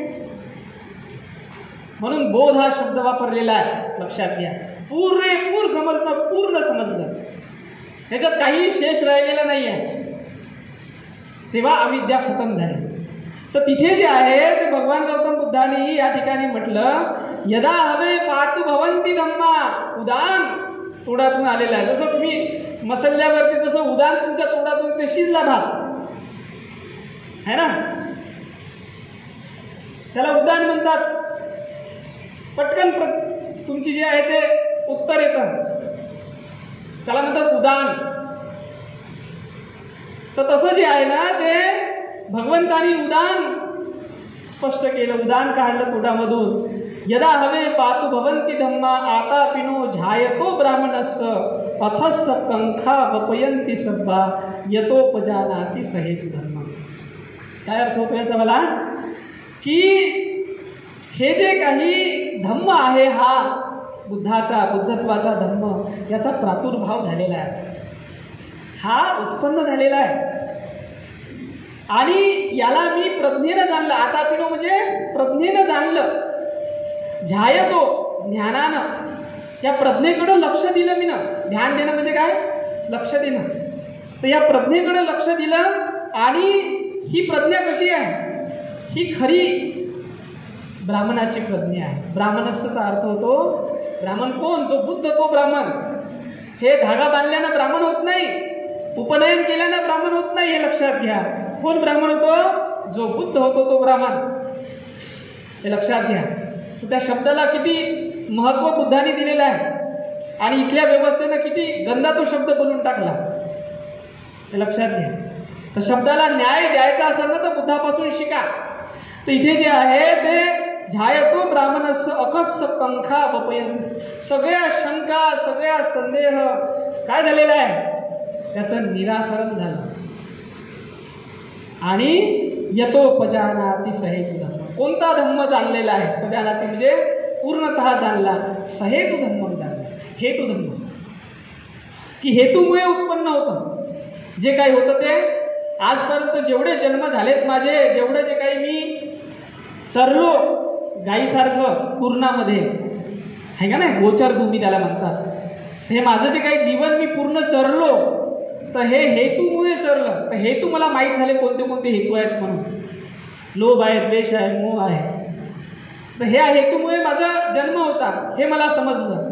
दुसऱ्या याच्यामध्ये पुन्हा चिंतन केलं. प्रत्येक समुत्पाद 3 वेळा करतात, लक्षात घ्या. आपण वंदन करतो किती वेळा करतो, 3 वेळा. 3 वेळा केलं तर ते फायनल झालं असं असते, लक्षात घ्या. तर इथे जे आहे ती परंपरा होती, 3 वेळा. पहिल्या यामामध्ये त्यांना बोध प्राप्त झाला, तर अजून त्यांनी दुसरा याम म्हणजे दुसऱ्या प्रहरामध्ये चिंतन केलं. आणि तिथे जे आहे त्यांना प्रतीत समुत्पादाचं चिंतन केल्यावरती त्यांना जे आहे तेच यदा हवे पातु भवन्ति धम्मा, आता पिनो झायतो ब्राह्मणस्य, विधुपयं तिष्ठन्ति मारसेन. नाही, दुसरं कोणतं आहे, अथस्स कंका वपयंपि सब्बा, यतो खयं पच्ययानं नपेदी. म्हणजे दुसऱ्या यामामध्ये त्यांना जे आहे काय झालं, क्षय, प्रत्ययांचं क्षय, म्हणजे ज्यामुळे उत्पन्न होत होतं त्या प्रत्ययांचा क्षय झाला, याचं ज्ञान झालं, हे जाणलं. आणि तिसऱ्या याच्यामध्ये ओभासयंत अंतरिक्ष, प्रकाश उत्पन्न झाला. ओभासय म्हणजे प्रकाश उत्पन्न झाला, सूर्यासारखा. सूर्यो एव प्रकाशन. जसं तिसरा प्रहारामध्ये सूर्य उत्पन्न होता ना, तिसरा प्रहार झाला म्हणजे तुमचं जे आहे ते पहिला 9 ते 12, पहिला शो कितीचा 9 ते 12चा, दुसरा शो 12 ते 3, आणि तिसरा शो 3 ते 6. 6 नंतर तर प्रकाश होते ना सूर्य. इथे पहा ना, इथे सांगितलं सूर्यो एव म्हणजे सूर्यासारखा, ओभासयं म्हणजे प्रकाश झाला तर अंत कशाचा होतो, लिखन. अंत तमाचा झाला, अंत अंधाराचा झाला, ठीक आहे. आणि प्रकाश उत्पन्न झाला. हा आहे वैशाख पौर्णिमेचा दिवस. हे आहे, हे ओरिजिनल ध्यान आहे. पण मी पूर्ण तुम्हाला जे आहे त्रिपिटकामध्ये तुम्ही सांगून राहिलेलं ओरिजिनल आहे, पूर्ण जसं घडलं तसंच. समजले की नाही समजले. तर बुद्धत्वाचा हा खरा अभ्यास आहे, लक्षात घ्या. बुद्धाला सूर्यासारखं प्रकाशमय अवस्था प्राप्त झाली, बुद्ध झाले. आणि बुद्ध म्हणजे बुद्धच. मग बुद्ध झाला म्हणजे देव झाला नाही. बुद्ध झाला म्हणजे यक्ष नाही, देव नाही, मनुष्य नाही, प्राणी नाही. बुद्ध म्हणजे बुद्ध. आणि म्हणून तिथून जे आहे ते बुद्ध, जसं सूर्याचा उदय झाला तर सूर्योदयच म्हणाल ना तुम्ही. सूर्यच उगवला, हे लक्षात घ्या. तसं बुद्ध उगवले तर बुद्धच उगवला. तर त्या बुद्धाला जे आहे ते बुद्धच म्हणायचं आहे, देव नाही म्हणायचं. इकडे परंपरा अशी होती ना, हे लक्षात घ्या. इथली परंपरा लगेच जे आहे ते देव, तुला देव म्हणावं की भीमराव म्हणावं. अरे कशाला पाहिजे देव म्हणता कशाला?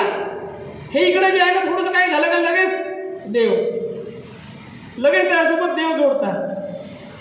ते गाणं आहे ना पुन्हा, नमस्कार घ्यावा अहो बुद्ध देवा. कशासाठी?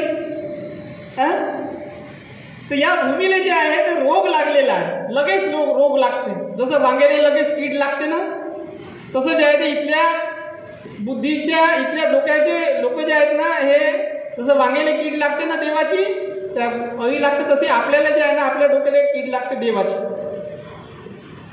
तर आपले डोके म्हणजे वांगे आहेत, हे लक्षात घ्या. तर ज्याच्या ज्याच्या डोक्यामध्ये देव आला त्याच्या त्याच्या डोक्यामध्ये वांगा आला समजा. तर तसं जे आहे ना ते हे, तर त्याला त्याच्यावरती ते ज्ञानाची फवारणी करणं फार गरजेचं आहे. फवारणी केल्याशिवाय ते कीड काही मरत नाही. तिकडे बुद्ध धर्माची फवारणी करायला लागते. बाबासाहेबाला फवारणी करायला लागली आणि 22 प्रतिज्ञा दिल्या. अरे देव मानू नका, लगेच त्याला देव, तुला देव म्हणावं की भीमराव म्हणावं. कशासाठी? समजलं की नाही समजलं? तर तिथं बुद्धाला सुद्धा कसेच म्हणत होते तुला देव. बुद्ध जेव्हा भेटले तर म्हणजे तुम्ही देव आला, तर बुद्ध म्हणजे नाही. देव नसेल तर मग यक्ष आहात का? नाही. गंधर्व आहात का? नाही. तर मनुष्य आहात का? नाही. कारण मनुष्य लोभामध्ये फसलेला आहे. तर मनुष्य कसं म्हणत नाही स्वतःला? होते मनुष्य, परंतु मनुष्यासारखे होते का? तुम्ही आम्ही लोभामध्ये फसलेलो आहोत, द्वेषामध्ये फसलेलो आहोत, मोहामध्ये फसलो आहोत. बुद्ध त्याच्यापासून दूर गेलेत ना, म्हणून ते बुद्ध आहेत. लक्षात समजले की नाही समजले? बाबासाहेबाला जे आहे ते तुम्ही बोधिसत्व म्हणता ना, मनुष्य म्हणता का? मनुष्य आहे का बाबासाहेब? मनुष्य आहे, परंतु मनुष्यामध्ये बोधिसत्व आहे. कारण तुम्ही जे आहे ना बाबासाहेबासारखे धावून नाही जाऊ शकत, बाबासाहेबासारखे काम नाही करू शकत, हे लक्षात घ्या.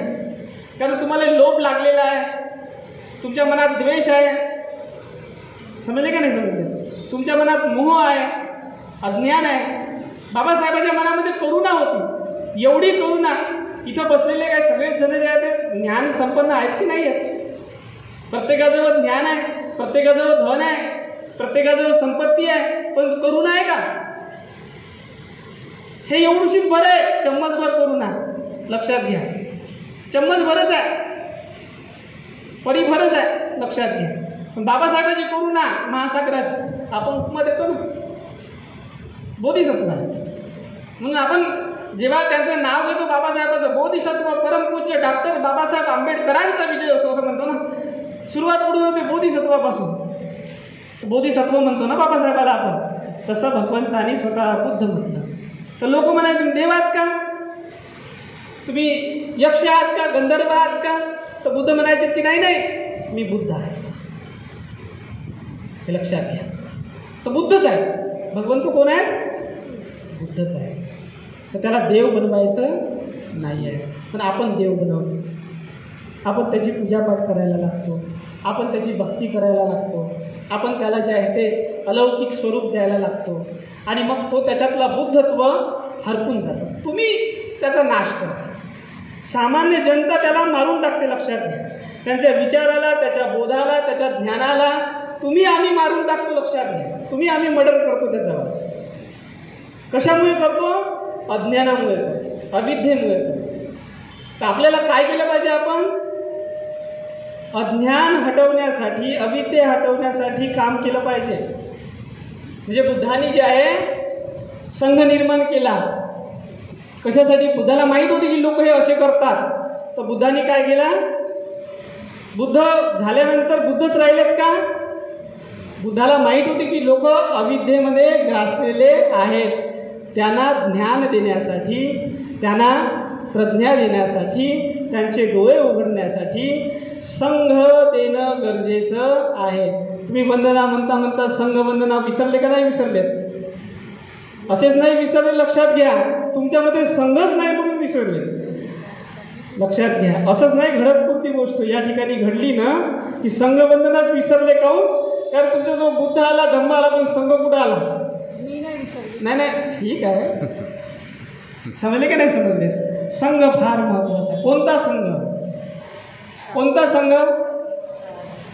कोणता संघ? कोणता संघ? ऐरा गैरा नतू खैऱ्याचा संघ का? श्रावक संघ. श्रावक संघ. कोणता संघ? श्रावक संघ. सुपटीपन्नो भगवतो सावक संघो.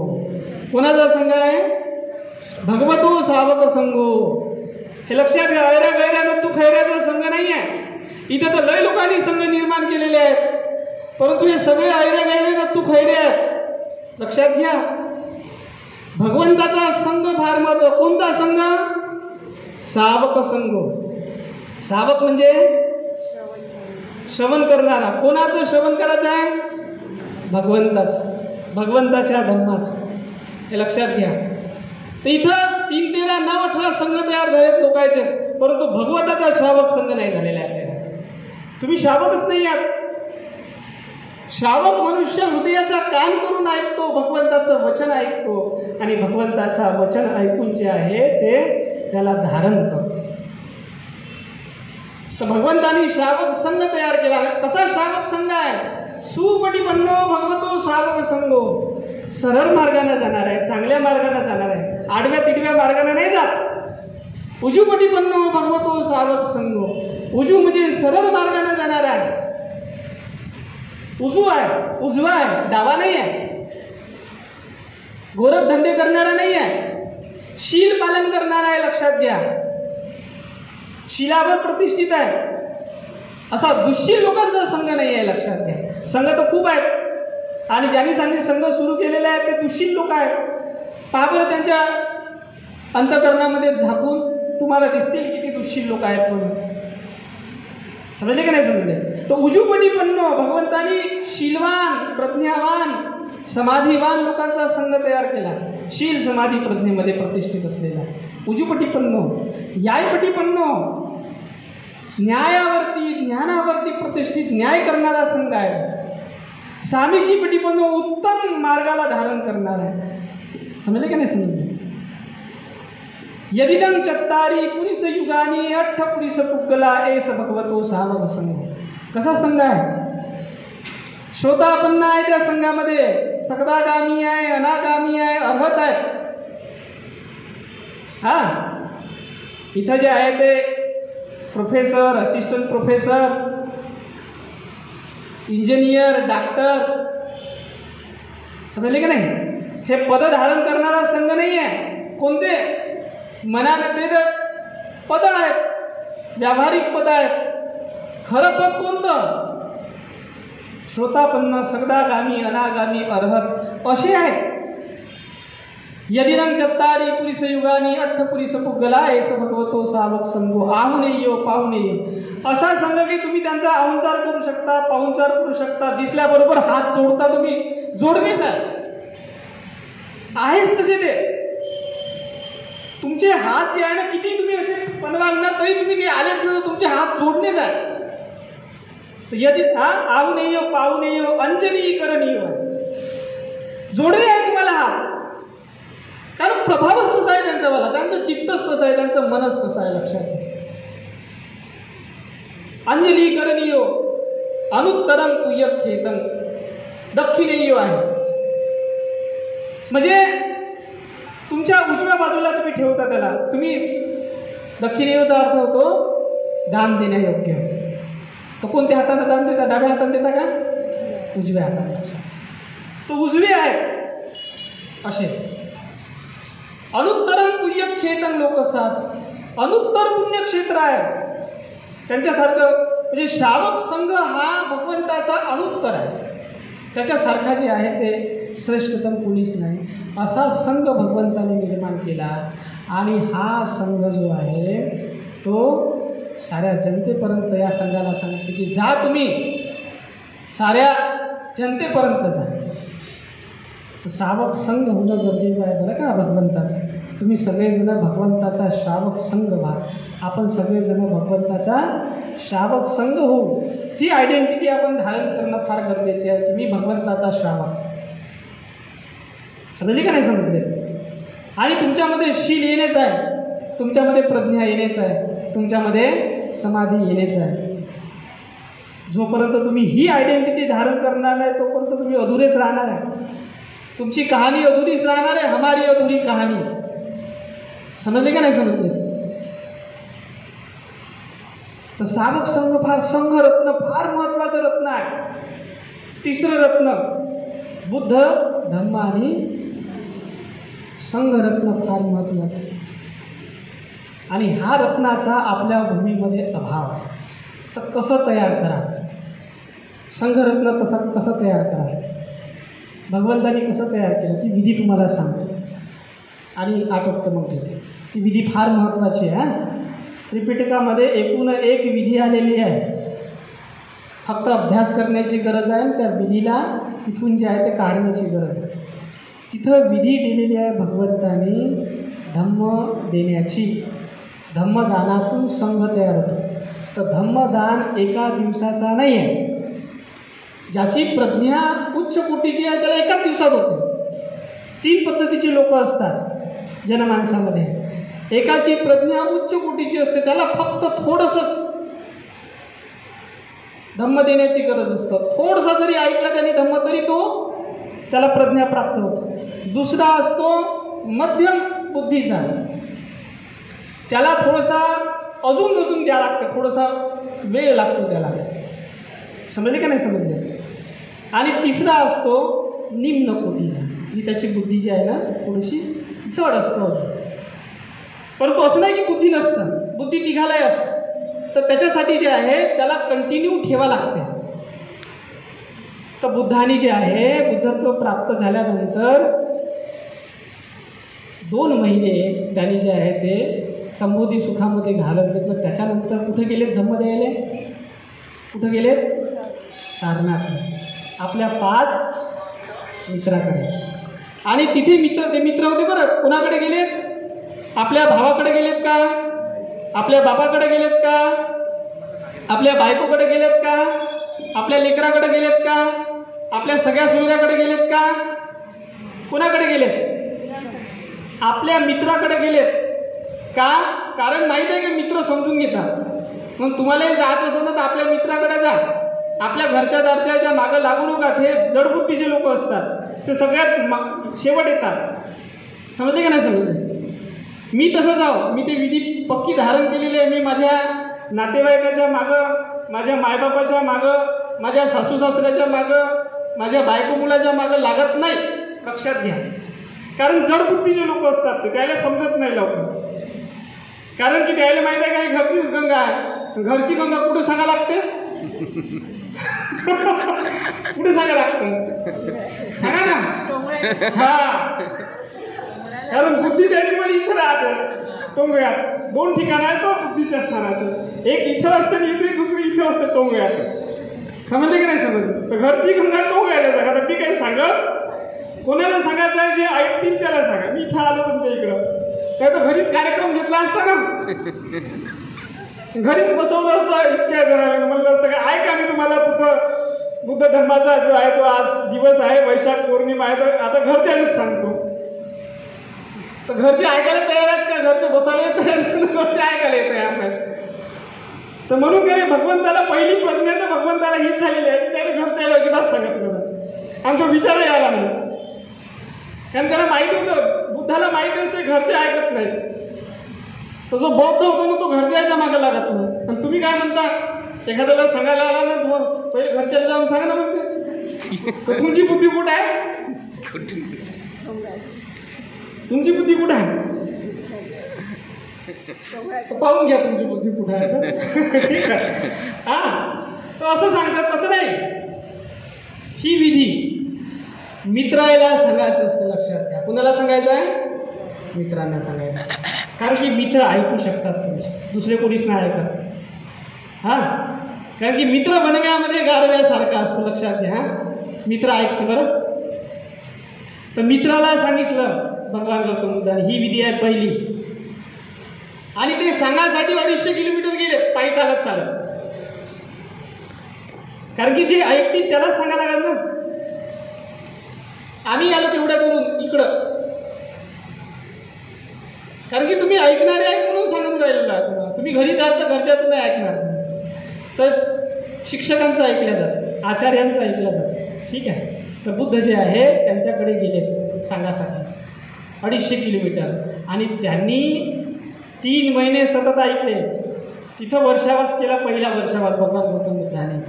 ठीक आहे. आषाढ पौर्णिमेपासून वर्षावासाची सुरुवात होते ना, तर 3 महिने सतत ऐकलं, तेव्हा त्यांना बुद्धी आली. तर कौंडिन्याला पहिले झाले, जे कौंडिन्य बनतेचे होते त्यांना पहिले झाले, कारण त्यांची मेधा उच्च होती.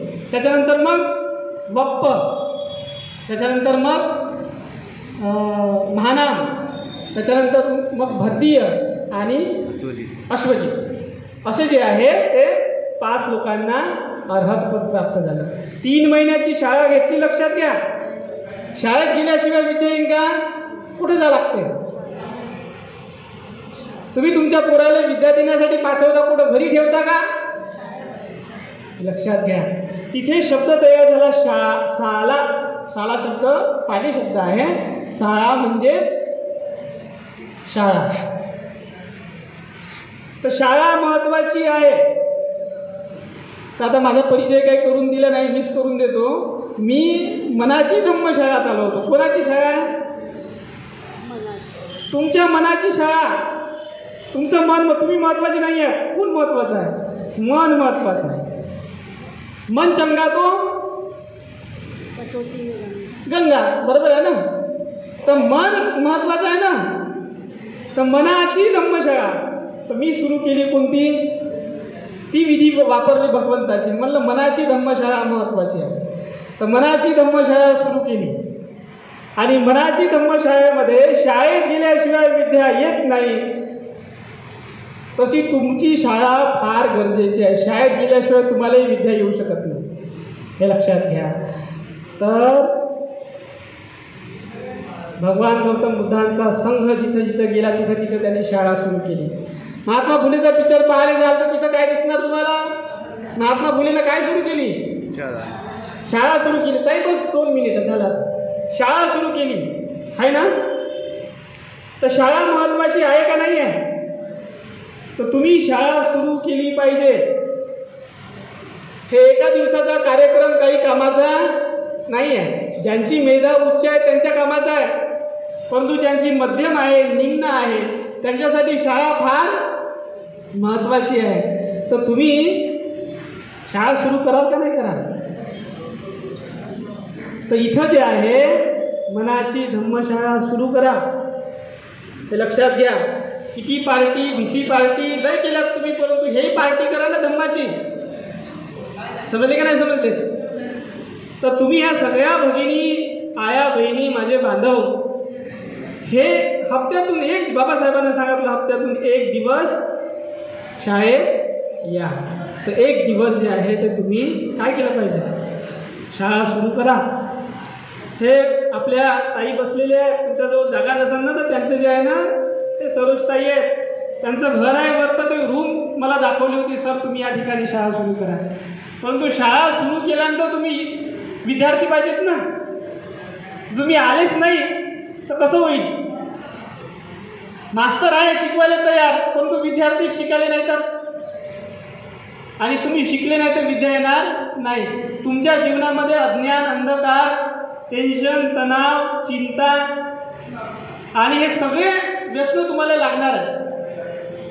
शाळा फार महत्वाची आहे. तथागताचा धम्म फार महत्वाचा आहे. शाळेत केल्याशिवाय येणार नाही. तुम्हाला तुमची इथे शाळा सुरू करावी लागेल. ठीक आहे. तर मी तुमच्यासाठी 1 दिवस जरूर देऊ शकतो. लक्षात घ्या. तुम्ही या शाळेमध्ये माझ्याकडून धम्म शिका आणि धम्माचा लाभ घ्या. ठीक आहे.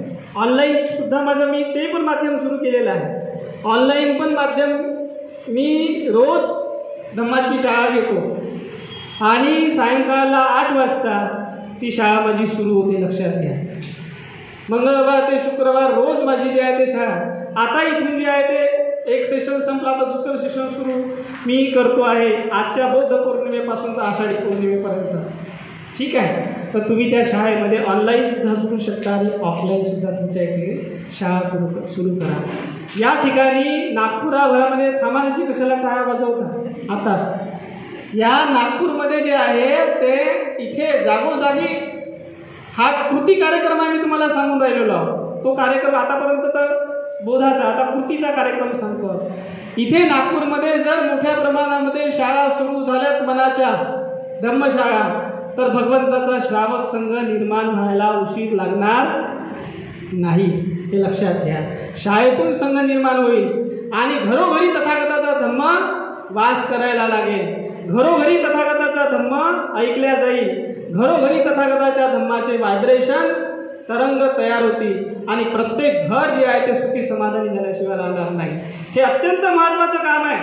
बाबासाहेबांनी याला जे आहे ते सेमिनरी नाव दिलेलं होतं, लक्षात घ्या. तर हे तुम्ही जर करणार नाही ना, तर तुम्ही तुमच्या पिढ्यांचा नाश करणार आहात, लक्षात घ्या. तुम्ही थोडंसं बाहेर घ्या त्या सगळ्या याच्यामधून, ह्या जंजाळामधून, मिथ्या धारणेमधून, मिथ्या धर्मामधून, या पाखंडी लोकांनी निर्माण केलेल्या या जाळ्यामधून बाहेर या. थोडंसं त्याग करा, थोडासा वेळेचा त्याग करा, थोडासा धम्माचा त्याग, धम्माचा जो आहे तो अधर्माचा त्याग करून धम्मामध्ये या, वेळ द्या. यानं जे आहे ते तुमचं कल्याण होणार आहे, तुमचं भलं होणार आहे. आणि ज्या बापाच्या पुण्याईनं तुम्ही एवढे मोठे झालेत ना, त्या बापाचं ऋण तुम्ही फेडू शकता नाही, तर तुमच्यासारखे नालायक लोक तुम्हीच आहेत, लक्षात घ्या. ही फार मी जाणीवपूर्वक बोलतो आहे गोष्ट. तुम्हाला का समजत नाही की तुम्ही जे आहे ते शाळा सुरू केल्या पाहिजे? तुम्हाला का समजत नाही की तुम्ही घराच्या बाहेर पडले पाहिजे? एवढं घराचं जे आहे ते लोक का तुम्हाला जे आहे ते एवढं आहे? थोडासा वेळ तुम्हाला अर्धा तास, 1 घंटा तुम्ही धम्मासाठी देऊ शकत नाही? तुम्ही किती नालायक आहात, किती तुम्ही जे आहे ते हीन दर्जाचे लोक आहात, लक्षात घ्या. की तुम्हाला थैला घेऊन जे आहे ते रविवार आला तर मटणाला जाता येते आणि तिथे जे आहे ते तुम्हाला जे आहे ते पार्ट्यासाठी वेळ देता येते तुम्हाला, धम्मासाठी का देत नाही तुम्ही वेळ?